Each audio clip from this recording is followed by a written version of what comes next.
Hi and welcome in this video. Today I will give you a short review of the Sony A7RII and my long-time experiences with this camera.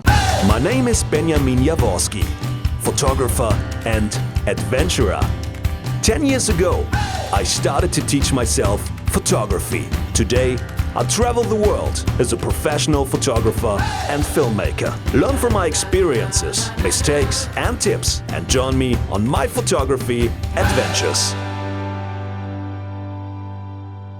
I've been using this camera now for 1.5 years and I used it in total different conditions and situations. Mostly landscape and adventure photography situations, so no studio photography or anything. And I've been with the camera to Norway 3.5 weeks, the ice cold winter. I photographed over and underwater. There's a vlog on the channel, you can just watch it if you haven't already. And I've been with the camera to Arabia, to the desert of Arabia, 40 degrees Celsius at sunrise, so very hot, very sandy, and yeah, the camera is still alive.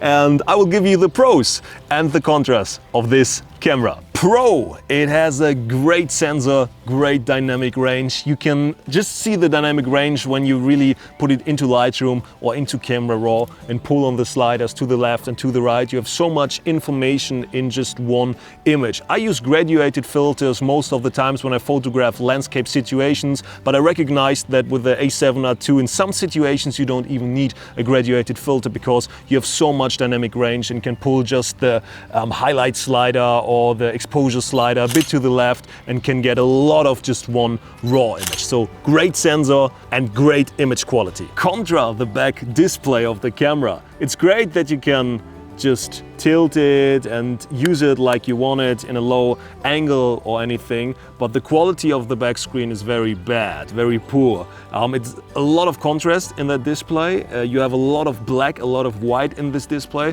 so to see contrast it's very hard. To see if anything is burned out or too dark or too bright is very hard with a display. Even when you're filming like skin tones or anything, I always put the zebra on or look through the digital viewfinder. That's a good thing about the camera, it has a digital viewfinder, so you can double check everything with the back screen and with the viewfinder. But when you are in a low angle or just in situations where you don't want or can't look through the viewfinder, sometimes it's very hard to see anything on the back screen.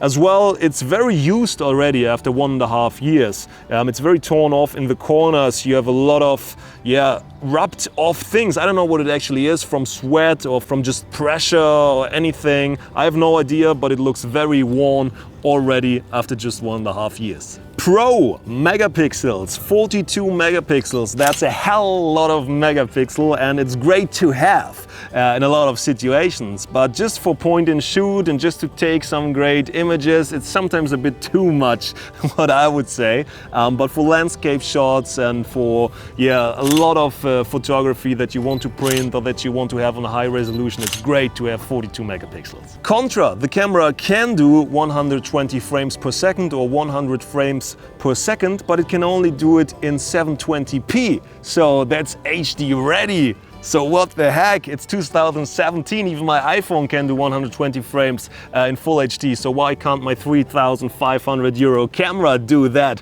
So that's very disappointing, and it's even very hidden in the menu. So you go to HD and you have all like 50 frames, 25 frames, and then you have like 100 or 120 frames per second, and it does not tell you that it's 720p. You just see it when you put it on your computer. So try to avoid that mistake, and you can pull it up, you can blow it up afterwards in Premiere or anything, but it's very disappointing in the camera. But there's a pro as well, you can film in 4K, 30 frames, it's a great image quality. You can film in S-Log, even S-Log 3 on this camera. I don't use it, I prefer S-Log 2, but it has great image quality, and I would even say that it has a better image quality than the A7S II, and you usually say that is the film camera, but I would say this is a great film camera as well. But the A7S II can do full HD 120 frames per second, so but better image quality. Contra is the sometimes slow buffering when it comes to burst mode or anything. The camera is not made for wildlife and for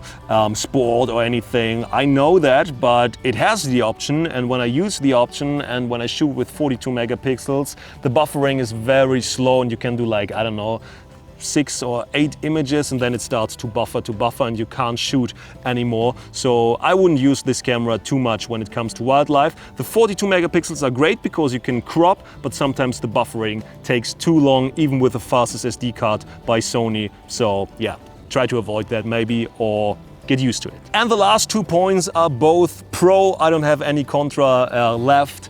Pro is definitely the high ISO performance. I can shoot till ISO 10,000 without having much image quality loss, even on 42 megapixels, and that is quite astonishing. Even when you photograph Northern Lights or Milky Way, you can pull it up till 10,000. It can go much higher, but that's only advertising, what I would say as well with other camera brands. Usually on a full frame camera you can go to 6,400, but with the Sonys, with the 7R and 7R2, you can go easily to 10,000 or even 12,000 without having too much noise and too much grain in the image.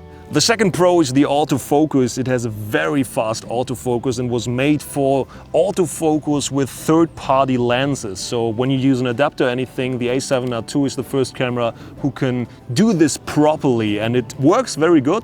What I can tell. With Sony lenses it works even better. You have so many dots there in the image when you use continuous focus, and it works very, very good when you have the newest software on the camera. That is important because when you don't have the actual software in the camera, the autofocus will not be that good. So try to look for your software if you have this camera and the autofocus is not as good and you say, oh, what is he talking about? But I don't use autofocus, even if it's that great, because I use focus peaking in the viewfinder. It's such a great feature. I focus manually with every lens. Get used to it and you will love it. So is the A7R II by Sony worth the almost 3,000 bucks you can buy a car for that price? Is it worth it? I would say it is for what you get in the camera. Would I buy the A7R II again?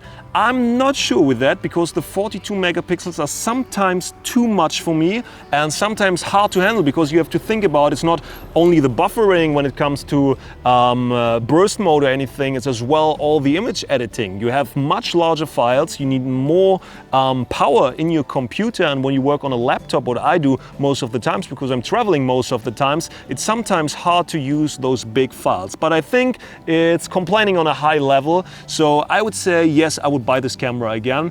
It's cheaper than the 5D by Canon series, the newest one. It's much more expensive. It's almost 1,000 bucks more for the 5D Mark IV, or even for the 5DS or 5DR. It's much more money to spend, and you get much newer technology in this camera. I would say a better sensor in this camera, higher dynamic range in this camera. So yeah, it's definitely a hell yeah. Great camera, and after 1.5 years, I'm still very, very satisfied with this camera and can recommend it. What are your thoughts on the Sony A7R II? Maybe you have some experiences as well. Write it in the comments below. And if you want to see more videos about photography and filmmaking, subscribe to the channel and hit thumbs up. See you next time, and don't forget, sag mal Einstellung, Digga, und haut rein.